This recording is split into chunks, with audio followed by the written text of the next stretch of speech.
When it comes down to the Toronto Raptors case with Kyle Lowry and DeMar DeRozan, we know they bring in the regular season, but we also know, and it's been documented very well, what they bring in the playoffs, and it's not good things, I'll tell you that.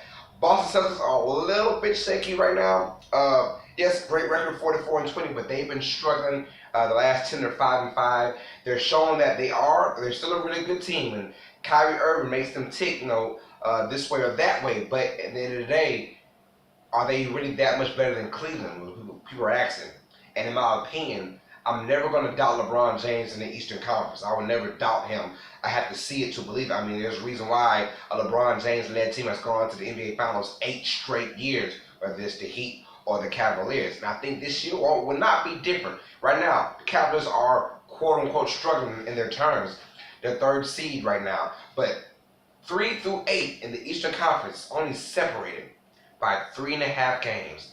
And don't look now, but you got the Wizards doing well. The Pacers doing well. The 76ers are doing extremely well. 8-2 in their last 10. Matter of fact, I think they're playing against the Bucks right now and winning. So they're trying to keep that going on. The Cavaliers, this is the wrong time for the Cavaliers to be somewhat mediocre, because now you can really see them. You can see them in the 4th or 5th seed. And usually the Cavaliers are either 1st or 2nd, one of those seeds, or LeBron James led team, and one or number 2. You never see them 3, 4, 5. You never seen that. But this is the year have a lot of wrinkles to them. Now when Kevin Love comes back, they'll have to change more of their offense again. And you got a lot of supporting characters starting for you, and that's never good for the Cleveland Cavaliers. But if LeBron James is on your team, he is the wild card. If he's on your team, you're going to do good things in the playoffs. So, but with that being said, there's a lot of teams that aren't afraid of Cleveland, or that aren't afraid of LeBron James anymore. They're not. I mean, yes, you'd be scared of LeBron James, but his crew around him, you're not that intimidated anymore. There's no Kyrie Irving. There's no Dwayne Wade in his prime. It's LeBron James and Kevin Love. Oh, no one's worried about that these days. So Cleveland has a lot to answer, and you cannot struggle. You lose 2 games in a row, you can fall from the 3rd seed to the 6th seed, or 3rd seed to the 8th seed. I mean, it's that bad. Oh, and speaking of 8th seed, the Detroit Pistons are the number 9 seed, and you thought that the Blake Griffin trade was going to work for them for this particular year in this particular conference, and it has not. They are 2-8 in the last 10 games. They've been struggling mightily. They had a 5-game losing streak in between that, and it's not looking good. And they might have wasted their chances of actually doing something within the next couple of years. Blake Griffin, although he's a very good caliber player, he's not a great player. He's not a franchise-changing kind of player. So that's Blake Griffin's downfall right there, and not his downfall, the Detroit Pistons' downfall, excuse me. So they went big or go home. Right now, it's not like they're going to be staying home for the playoffs. They're only a couple games out of the 8th seed, but, I mean, even if they get to the 8th seed, are they really going to beat the number 1 seed? Well, it's the Toronto Raptors, so you never know. Get in the playoffs and find out what's going on, because this year is just crazy. And the Raptors, I mean, like we said, 44-17, which is very, very well, but I'm not trusting that until they get to the playoffs. But their home court advantage this year has been amazing, 21-5 so far at home. But Philadelphia is looking scary right now. That team, just off of a victory over the Cleveland Cavaliers, as a matter of fact, that team with Joel Embiid and Ben Simmons, they are looking like they're getting more poised every single game, more scary every game. And we're going to find out what's going on with this team. They're young, and that's the most crazy part, that they're young. They don't really, quote-unquote, know better right now. They don't know better. So when they get into the playoffs, and right now they are on course. If the playoffs start today, they will play the Cleveland Cavaliers, and that will be a great matchup to see right there. Odds have them beating the Cavaliers. I don't see that. Those BPI odds are just weird. I'm not dealing with that right now. LeBron James is the best player in the NBA still to this day, but he won't be the MVP. I'll tell you that. Why? Because James Harden has pretty much took over that MVP talk. He has solidified it, in my opinion. He will be the MVP. They have a 15-game winning streak, the Houston Rockets. Oh, by the way, it's not their first time having a double-digit winning streak this year. They had 14 a couple months ago. So this team is looking primed and ready. If the Rockets don't win it this year, it's their fault. It's no one else's fault but their fault. Right now, they half-game lead over over the Golden State Warriors, and guess what? That is going to be huge. If you can get a home court advantage, if you can have home court advantage against a Golden State Warriors team in, say, the Western Conference Finals, well, that's going to be big. Home court is always big. I've always said if Cleveland could stop messing around in the regular season and get home court throughout, they can always beat either the Warriors or have a better chance of beating the Warriors or a great Spurs team or a great Rockets team.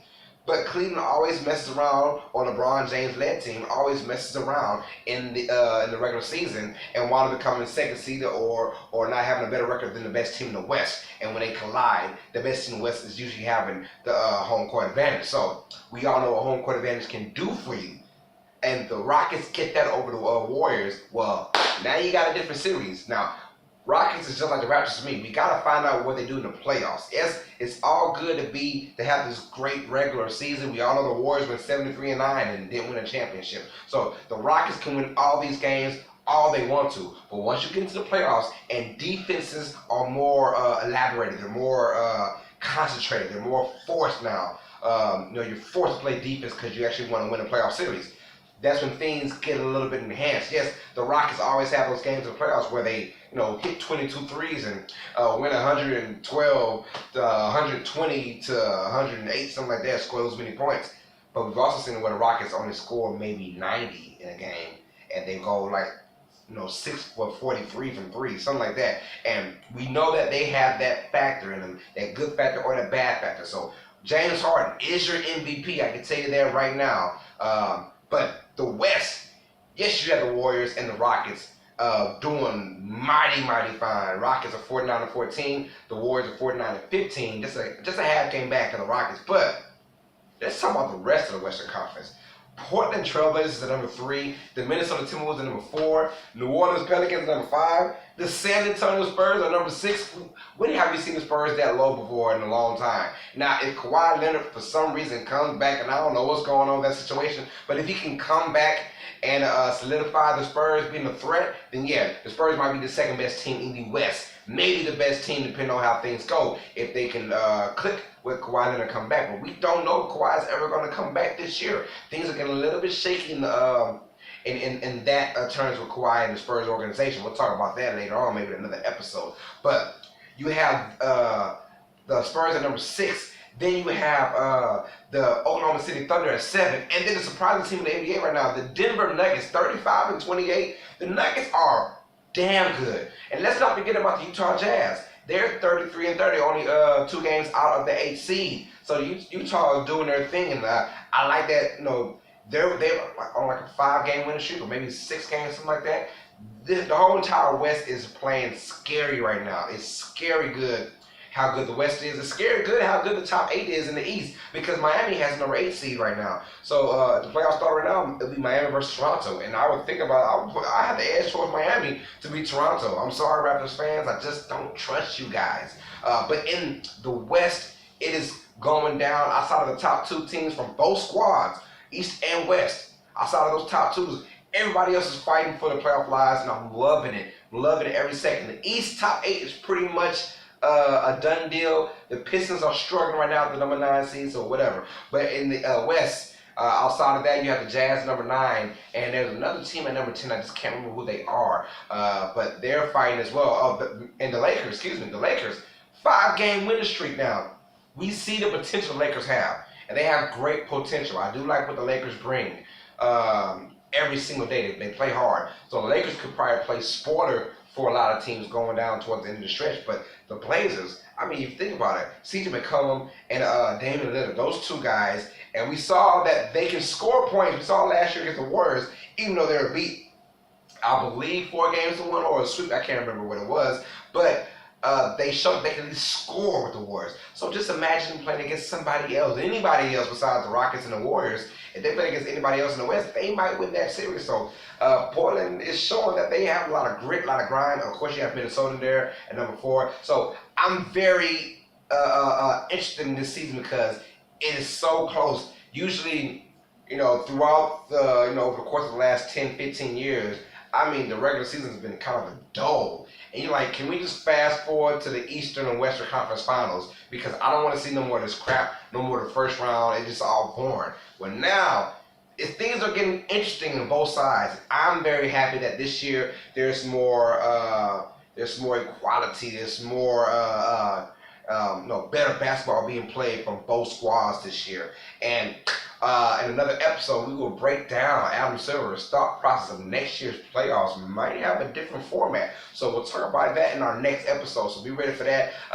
So tell me how you feel. Is James Harden your MVP right now? He is definitely my MVP. How do you feel about this season right now? Is it one of the best regular seasons you've seen in a while? Because the playoffs are like maybe 5 weeks away, something like that. So it's getting very interesting to see what's going on. And can Cleveland right this ship? I want to hear your thoughts and comments down below. Before you do that, though, please like and subscribe to Uneducated Networks, where you see my show, Uneducated Sports Talk, and many, many, many other shows. So tell me how you feel about both sides of the conference. That being said, it's your boy Carlos Clayton.